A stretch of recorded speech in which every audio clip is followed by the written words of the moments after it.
오늘은 하나님의 공동체의 특성 두 번째 말씀입니다. 우리가 지난 시간에 하나님의 영적 공동체의 특성 첫 번째 말씀을 참고했어요. 세 가지를 말씀했는데 영적으로 정상적인 삶을 살 수 있어야 된다. 영적인 장애가 있으면 안 된다. 두 번째는 남을 회방하지 않아야 된다. 항상 이웃에 대해서 선대하라고 하나님 가르치는데 하나님의 그 백성이었지만 떨어져 나간 자들 암몬과 모압 쪽을 보고 말씀한 거예요. 오히려 도와줘야 될 사람들이 이렇게 회방을 할 때 하나님은 영원히 그들은 하나님 총에 못 들어온다 이렇게 막으셨어요. 그 다음에 또 용납하는 넓은 마음, 그리고 받았던 은혜는 꼭 기억하는 이러한 자세가 필요하다 그랬는데 그들은 바로 에돔족과 애굽족들입니다. 에돔은 야곱의 친형제지간에, 그래서 선민의 피를 타고 3대까지 내려온 사람들이기 때문에 그들이 밉더라도 참고 그들을 포용하라고 그랬어요. 그리고 애굽 사람들은 400년 동안 이스라엘이 그곳에서 정착할 수 있도록 민족이 됐기 때문에 비록 종살이를 했지만은 그 민족을 만들어준 나라의 그 은혜를 기억하고 있어라. 그래서 그들을 버리려고 하지 마라 그랬습니다. 자, 오늘도 이어서 이제 세 가지를 말씀하고 있는데 초점은 이제 거룩한 공동체가 돼야 된다는 거예요. 앞에서도 그렇고 오늘 세 가지도 그 초점이 카할이라고 하는 이 총회에는 바로 거룩이라는 공동체를 말하는 거예요. 그렇기 때문에 세 가지도 바로 그런 관점입니다. 첫째는 9절부터 14절에 보면 전쟁 중에도 거룩을 유지하라 이렇게 말씀했어요. 이제 이스라엘이 그들과 영적 전쟁을 하게 될 텐데 일반 전쟁과는 자세가 달라야 된다는 거예요. 일반 전쟁은 뭐예요? 적군을 그냥 섬멸하기만 하면 되는 거예요. 그런데 그거보다 더 중요한 거는 너희들 자체가 거룩을 유지하는 게 더 중요하다는 거예요. 말하자면 이런 폭력을 써서 상대를 제압하는 이러한 폭군 같은 군대가 아니라는 거예요.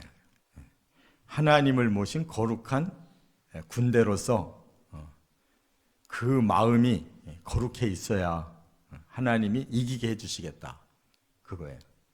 단순히 적을 무너뜨리는 데 목적이 있는 게 아니라 악을 심판하고 거룩한 공동체를 만들겠다는 게 목표이기 때문에 전쟁터에서 유의할 일을 여기서 말씀하고 있는데 하나는 뭐냐? 9절에 이렇게 말씀했어요. 네가 적군을 치러 출진할 때 모든 악한 일을 스스로 삼갈지니 하면서 몽설이나 대변에 대해서 이렇게 구체적인 말씀을 주셨어요. 그러니까 남자 군인들이 전쟁에 참여했는데 젊은이들이니까 그러한 생리적인 그런 몽설을 했다. 몽정을 했다는 거예요. 그럴 때 그걸 가볍게 그냥 넘기지 말라는 거예요. 그러니까 육적인 정욕을 그대로 가지고 영적 군대가 싸움에만 그 신경을 쓴다면 하나님의 영이 그곳에 계실 수 없다. 그래서 아주 몸과 마음을 똑바르게 이렇게 갖추라고 자기도 모르는 그런 몽정을 했을 때 그것이 부정하니 반드시 씻어라. 그러한 과정을 해서 내가 거룩한 이 영적 전쟁에 내가 참여한 사람이지 그냥 세상 전쟁을 하러 나온 사람이 아니다 하는 마음가짐을 항상 가지라는 거예요. 그래서 또 생리적인 게 또 하나가 뭐냐면 사람이 항상 변을 봐야 되는데 그것도 그냥 생각 없이 이렇게 처리하면 안 된다는 거예요.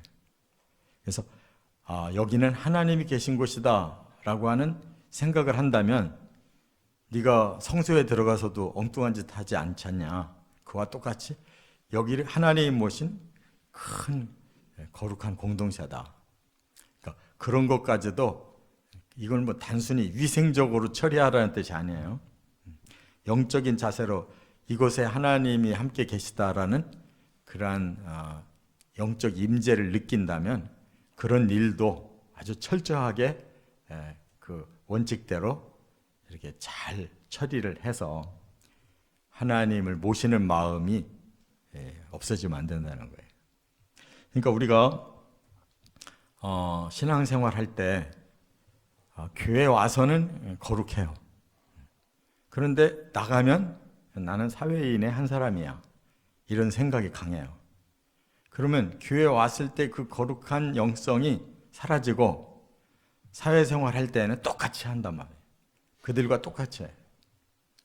제가 예전에 그런 경험이 있었는데 분명히 교회에서는 굉장히 신령한 분이었는데 나가서 무슨 사업하는 사람들을 만났는데 제가 거기에 있는데도 불구하고 막 욕설을 하면서 말하는 스타일이 완전히 딴 세상 사람같이 말하는 거예요.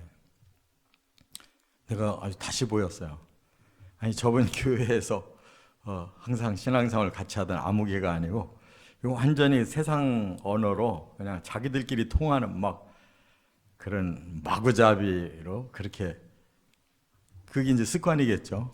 제가 옆에 있는데도 자기들끼리 그냥 하던 그런 대로 하는 걸 보고 아주 이질적인 걸 느꼈어요. 그러니까 사람은 이중성이 있긴 하지만 이렇게 하나님 오늘 말씀하시는 것은 너의 의식 속에 나는 하나님과 함께 있다. 하나님의 공동체 안에 있다라는 그런 마음이 더 너를 주장해야지 이런 전쟁의 한 바닥이다. 그냥 뭐 다른 건 모르고 막 전쟁만 잘해서 이기면 된다. 이런 생각하면 안 된다는 거예요. 이 자리가 하나님이 계신 자리다. 사회생활도 성숙이라는 건 바로 그런 거예요. 꼭 욕하고 막 그 세계에서 좀 험하게 해야 이 사람 말 안 들으면 나중에 곤란하겠다 해서 막 억지로 이렇게 사업도 따고 뭐 이런 식으로 하면 안 된다. 그거 얼마나 가겠어 그것이. 진실함이 그들에게 통해야 되는 거죠. 하루 이틀 사업하는 게 아니잖아요. 이와 같이 전쟁 중에도 거룩을 유지하라는 말씀이 굉장히 중요한 거예요. 두 번째 15절 16절에 보면 약자에게 긍휼을 베풀어라 이렇게 말씀했어요. 그럼 뭐냐? 이제 그 사람 사는 세계에는 또 능력 있는 사람이 있고 능력이 없는 사람이 있어요.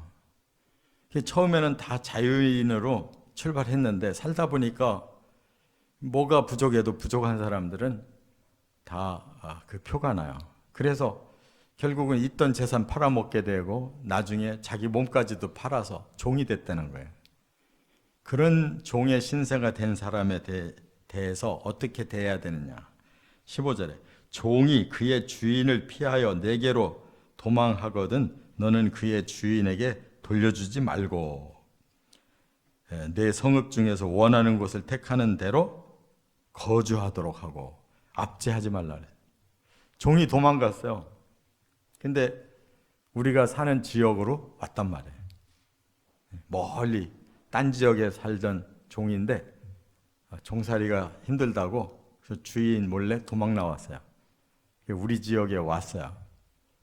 그럴 때 그 사람의 신분이 종이라는 거 알고 그쪽에다 연락해서 잡아가라. 그러지 말라는 거예요. 그가 오죽하면 도망갔겠냐. 그러니까 종이 됐으면 너는 계속 종이야 라고 그렇게 그의 인권을 말살하면 안 된다. 그곳에서는 비록 자기가 다 재산 탕진하고 팔려서 종으로 살았을지 모르지만 그가 자유를 향해 도망했다면 이곳에서도 종은 아니다. 그리고 일부러 또 종이 되도록 그렇게 하면 안 된다. 사람을 보호해줘라. 베풀 수 있는 데까지 베풀어라 이렇게 말을 했어요. 우리가 약자에 대한 이러한 베품이 세상에는 없잖아요. 강자 중심으로. 그래서 뭐 어떻게 싼 방법을 가리지 않더라도 막 그냥 강한 자가 살아남는 걸로 생각하잖아요. 근데 하나님이 보시는 멀리 보는 눈은 그렇지 않다는 거예요. 그 중심을 보는 거죠. 이 종이 과거에는 잘못 살았을지 모르지만 종살이 하면서 깨닫고 자기가 후회하고 마음이 바르게 변할 수가 있잖아요. 그런데 갚을 길은 없고 하니까 피치 못해 도망갔다 이거예요. 그 사람의 현실을 받아주고 도와줘라 이렇게 말씀하고 있는 것이란 말이에요. 그러니까 사람의 생각과 하나님의 생각은 이처럼 다르다는 거예요. 사람은 그 순간만 판단하고 모든 것을 끝내는데 하나님은 모든 걸 함께 보고 판단하시려고 하는 거예요. 그래서 신약에 빌레몬서가 있잖아요. 그 빌레몬서에 오네시모라는 사람이 종이었는데 빌레몬 집에서 도망갔어요. 나중에 사도 바울을 만나서 예수를 믿고 아주 신실한 일꾼이 됐다고요. 그러니까 빌레몬한테 사도 바울이 편지를 써요. 그가 과거에 너의 종이었던 오네시모가 아니다. 지금은 훌륭한 하나님의 일꾼이 돼 있다. 너는 그것을 받아줘라. 앞으로는 우리가 같이 협력하는 사역자가 돼야 된다. 이렇게 설득하잖아요. 바로 그런 정신. 한 번 형편없었던 사람이 끝까지 형편없는 사람이 아니다. 그 개인은 하나님 안에서 얼마든지 변화가 오고 또 후에 전화위복될 수 있다. 이러한 긍휼의 마음을 가져야 된다는 거예요. 세 번째, 17절, 18절에 보면 성의 타락을 경계하라고 그랬어요. 이 성의 문제를 하나님은 굉장히 중요하게 다루고 계셔요. 17절, 이스라엘 여자 중에 창기가 있지 못할 것이요 이스라엘 남자 중에 남창이 있지 못할지니 창기가 번 돈과 개 같은 자의 소득은 어떤 서원하는 일로든지 내 하나님 여호와의 전에 가져오지 말라. 이 둘은 다 내 하나님 여호와께 가증한 것입니다. 성적인 이러한 타락에 하나님은 아주 엄벌에 처하라고 말씀을 했는데 지금 온 세계에 보면 창녀 없는 나라가 없어요. 그런데 겉으로라도 그래도 그것을 불법으로 인정을 하잖아요. 음성적으로는 없는 나라가 없지만 그러나 저 네덜란드 같은 나라는 아주 공식적으로 인정을 해요. 창녀를 인정을 한다. 그래서 자기가 자기 성을 가지고 팔아서 먹고 살 자유가 있다.